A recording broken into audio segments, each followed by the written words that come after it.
आणखी त्याची चित्राची भर पाडली तर विद्यार्थी आनंदाने चित्रगप्पा करतील। आता हा नळ मला झाडाला पाणी देण्यासाठी हवा आहे, तर मग झाड कुठं आहे, त्या तुळशीला पाणी दिलं वगैरे। त्यानंतर इथं मग या सजीव निर्जीवाची पण त्याच्यामध्ये कोण पाणी आवश्यकता आहे वगैरे ही भावना निर्माण होते। त्यानंतर चिमणी असं वगैरे आपण बघू शकतो, कोंबडी वगैरे। आता या चित्रगप्पांमध्ये सुद्धा काही अक्षरं सांगतील, जसं क चं अक्षर कोंबडी असेल, कुत्रा असेल तर मला कुत्रा दाखव।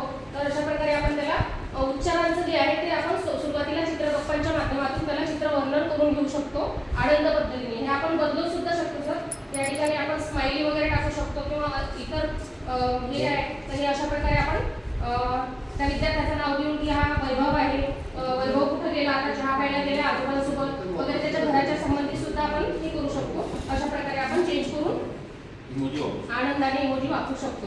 ही झाले सर चित्रगप्पा। आता येते अक्षरांकडे। तर अक्षरांकडे महत्त्वाचं माझं साहित्य आहे जे मी तयार केलं काल संध्याकाळी रात्री केलेलं आहे, त्याच्यामुळे थोडं अर्धवट काम आहे। तर अक्षरगट, तर अक्षरगटांच्या माध्यमातून सर आपण चांगल्या प्रकारे शिकवू शकतो, म्हणून दरवर्षी आपलं जे पाठ्यपुस्तक आहे ते अक्षरगटांवरती आपलं दिलेलं असते भर। तर त्या संबंधित मी काही अक्षरगट तयार केलेले आहे। तर हे अक्षरगटाच्या माध्यमात सगळ्यात पहिलं अक्षर क आहे। तर या ठिकाणी क, आता हे विद्यार्थ्यांना मॅजिक वाटावं यासाठी मी यात पट्टी टाकलेली आहे आणि मॅग्नेट त्यामुळे मी हे चिपकून घ्यायचं। त्यामुळे क अक्षर कसं असते हे सध्या त्याच्यासाठी चित्र आहे। मग त्यानंतर खिडकी उघड, यामध्ये मला क अक्षर दाखव असं मी शिकवलं आता त्याप्रमाणे। तर तो काय करेल, खिडकी उघडून क अक्षर मला दाखवेल। तर त्यासाठी आपण याचा सुद्धा वापर करू शकतो सर। तर मला क अक्षर ओळखायसाठी असं ओळखणार, क अक्षर दाखव मला कुठे आहे, हा त्याचा ध्वनी जो आहे तो ओळखता येईल। आणि हळूहळू त्याला अक्षराची सुरुवात झाली की काही त्याला चित्र सुद्धा दाखवायचे सर। क अक्षराची रेखीव कशी काय करायची, पहिला स्ट्रोक कोणता आहे, दुसरा स्ट्रोक कोणता आहे, तिसरा कोणता आहे आणि नंतर रेष द्यायची, असे 4 स्ट्रोक मध्ये क अक्षर काढावं लागेल। तर हे मी माझ्या म्हणजे त्याच्या लॅपटॉपमध्ये शिकवलं होतं मुलांना आदर्श पाठामध्ये। तर चित्र दाखवायचं आहे, कशाचं चित्र आहे, कमळ। त्यानंतर अशा प्रकारे सर्वच क चे अक्षर, कुलूप वगैरे, काकडी तो सांगेल, आजूबाजूच्या वस्तू सुद्धा सांगायला लागेल। आणि मग नंतर त्याला द्यायचं आहे सर हे कढई। असे 15 ते 20 चित्र त्याला झाल्यानंतर अशा प्रकारचं त्याला एक चार्ट द्यायचा आहे। त्या चार्टमध्ये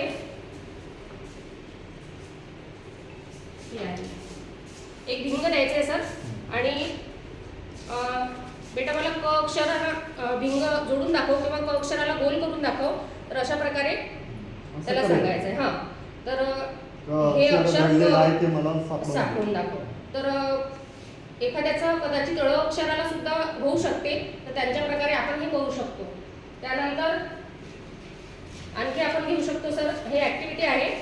तर यामध्ये क अक्षरावरून असणाऱ्या वस्तू सांगायच्या आहेत। तर तो जे मॅग्नेटचं सांगितलं मी ते इथे ठेवू शकतो आणि सांगू शकतो या ठिकाणी काकडी आहे किंवा कोबी आहे, कैची आहे आणि ते अक्षर जे आहे ते फिरवू शकतो जेणेकरून हे होईल। हे तर अशा प्रकारे एक पीपीटी बनवलेली आहे, तर त्या माध्यमातून आपण हे घेऊ शकतो सर। आता ही झाली इथपर्यंत क ची ओळख। आता क ची ओळख झाल्यानंतर ते चित्र त्याला आता समजलं की क आहे। तर क झाल्यानंतर या ठिकाणी त्याला गिरवायला सांगायचं आहे की क अक्षर मला गिरवून दाखव। तर क अक्षर गिरवलं की तुला एक बक्षीस जे आहे ते मिळणार आहे। क अक्षर व्यवस्थित गिरवलं तर अगोदर त्याला स्ट्रोक सांगून द्यायचे आहे सर। पहिला स्ट्रोक सरळ रेष ओढायची आहे,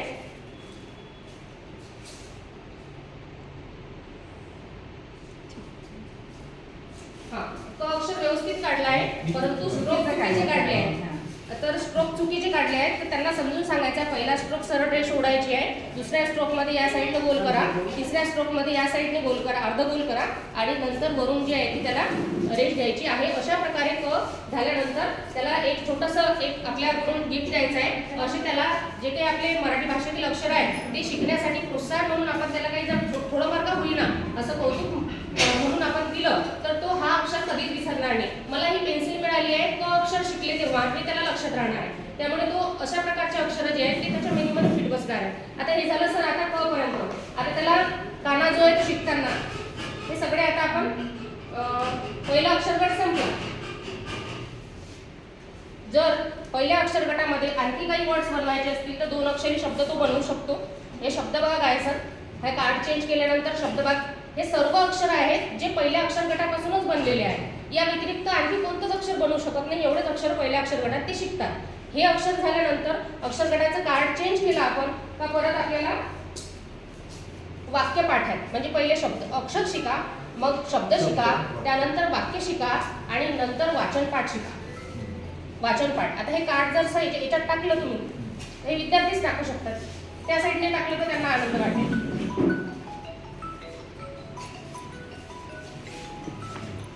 तर अशा प्रकारे म्हणजे आनंदही पद्धतीनं खिडकीच्या माध्यमातून म्हणा किंवा माझ्या टीव्हीमध्ये, माझ्या संगणकामध्ये अशा प्रकारे बघ किती छान आहे, तर दुसऱ्या विद्यार्थ्याला तो सहविद्यार्थी म्हणून वाचन सुद्धा घेऊ शकतो आणि स्वतः वाचण्याचा प्रयत्न करू शकतो. तर पहिल्या अक्षर गटापासून हे 4 वाचनपाठ मी स्वतः तयार केले आहे. एक वाचनपाठ आपल्या पाठ्यपुस्तकात दिलेला आहे सर. त्यानंतर येतो दुसरा अक्षर गट. पहिला आणि दुसरा एकत्र अक्षर गट जेव्हा येतो त्यावेळेस पहिला वापरून दुसरा कसा योग्य केला जातो त्यासाठी आम्ही हे सर्व कार्ड जे आहे ते उपयोगात घेतली. तर हे साध्या अक्षराच्या याच्यापासून बनवले आणि आतमध्ये आपण अक्षर लिहिलेलं आहे, म्हणजे याचा विद्यार्थी स्वतः सुद्धा करू शकतात वापर. तर अशा प्रकारे आता यापासून बनव हा पहिला अक्षर गट, हा दुसरा अक्षर गट. शिकवल्यानंतर त्याला काय करावं लागेल, अक्षर बनवावं लागेल सर. जसं या ठिकाणी क तो अक्षर निवडेल आणि र अक्षर निवडेल. तर या ठिकाणी झाला सर कर, झाला शब्द तयार. आता हा शब्द मला इथं गिरवून दाखव, 2 अक्षरी शब्द त्याला येऊन जातील सर. तर अशा प्रकारे 2 अक्षरी शब्द, 3 अक्षरी शब्दापासून वाक्यापर्यंत, वाक्यांपासून पाठापर्यंत आपण पोहोचू शकतो सर. हे क्लास काय हे अगोदर क वरून अक्षर वेगळे अक्षर ओळखण्यासाठी आपण क चा अक्षर करण्यासाठी अशा प्रकारे त्यांना अक्षर देऊ शकतो. तो ओळखेल, मी आज क शिकलो, इथं पण दिसतो, इथं पण दिसतो, इथे दिसतो, इथे दिसत नाहीये, आणि तो काय करेल, ही काडी जी आहे त्याच्यावर टेकवेल आणि ते वेगळं अक्षर ओळखेल. तर हे साधं साधन आहे. त्यानंतर 14 घडीसाठी मी हे केलं होतं. हे सर्व झाल्यानंतर क का की की असं आपण करू शकतो. असे आपले जेवढे विद्यार्थी आहेत त्यांना बनवून दिलं ते हाताळू शकतो. तर अशा प्रकारे आपण करू शकतो सर. आणि 14 कडीचं बुक आहे, यामध्ये काना, कला, काना, का हे सर्व झाल्यानंतर आपण त्याला 14 कडीचं लेखन वगैरे सांगू शकतो. तर अशा प्रकारे हे साहित्य आहे की जेणेकरून पहिल्याच वर्गात जर तो विद्यार्थी वाचन आणि लेखनाला शिकला तर तो कधीच घाबरणार नाही, मला वाचता येणार नाही, मला उघड आणि वाचून दाखव, मी शिकवणार तुला वाचन लेखन. एवढ्याच साहित्यामुळे त्याला वाचन आणि लेखन येईल. ठीक आहे, म्हणजे स्ट्रोक्स आहे आपण कुठेच म्हणजे असं सॅम्पल पीस दाखवलेलं नाही. म्हणजे ॲरो दाखवून. अच्छा, पहिला हा एक नंबर बरोबर सर. तर तसं आपण शिकवताना बोर्डवरती त्यांना स्ट्रोक सांगतो आणि त्याच्या व्यतिरिक्त एक साहित्य मी बनवलं, ते आणता आलं नाही मला, तर ते स्ट्रोक सांगितलेले आहे. म्हणजे एक पाटी आहे, त्याच्यावरती पहिला 1 नंबर क्रमांक देऊन तो 1 उठतो, नंतर दुसरा आणि मग तिसरा आणि मग वरून चौथा. तर असं आपण सांगितल्यानंतर तो चांगल्या योग्य प्रकारे, कारण स्ट्रोक कशासाठी महत्त्वाचे आहे सर, शुद्ध लेखनासाठी. जर तो चुकीच्या स्ट्रोकने जर काढेल तर त्याचा अक्षर आताच बिघडेल. स्ट्रोकने स्पीड वाढते, सायंटिफिक व्ह्यू पॉइंट आहे तो. आणि त्यामध्ये हे स्ट्रेसिंगचं पण एक आहे. स्ट्रेसिंग केलं तर आणखी जास्त लक्षात राहते. फ्लोटिंग स्ट्रेसिंग म्हणजे according to scientific view point आपल्याला स्ट्रोक आणि स्ट्रेसिंग पाहिजे. स्ट्रेस केलं जास्त लक्षात राहते, फ्लोटिंग पण जास्त होतं. तर हे माझे विद्यार्थी पहिल्याच वर्गात शिकले, त्यामुळे त्याला बरंच वाचता यायला लागलं. 3ऱ्या 4थ्या अक्षर गटापर्यंत ते वाचू शकतात, शब्द वाक्य सुद्धा बनवतात. तर अशा प्रकारे आणखी काही भर असेल तर मला कळवा, म्हणजे मी आणखी माझ्या विद्यार्थ्यांसाठी इम्प्रूव्ह करू शकेल साहित्यासाठी. हे असे वाचन पाठाचे खूप सारे आहेत, कारण 9 आपले अक्षर गट आहेत. 9 अक्षर गटांचे जर त्यांना हे केलं की लवकरात लवकर